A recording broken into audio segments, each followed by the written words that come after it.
Hello everyone, আমি Mou. Welcome to my new mini blog. তো আজকে ছিল আমাদের সিন্নি, সত্যনারায়ণের সিন্নি।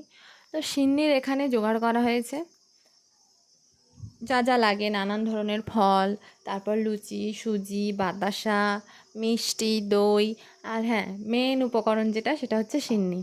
ওই সিন্নি মাখাটা খেতে না দারুণ লাগে। তারপর ছিল আমাদের হোম, সেটা তোমরা প্রথমেই দেখেছো। এরপর মাকে বললাম যে আজকে আমরা কলা পাতায় করে ভাত খাবো। জানো তো, আগে আমরা যখন ছোট ছিলাম তখন যদি কোনো অনুষ্ঠান বাড়ি হতো তখন ওখানে কলা পাতায় করে খাওয়ানো হতো। তোমরাও নিশ্চয়ই খেয়েছো।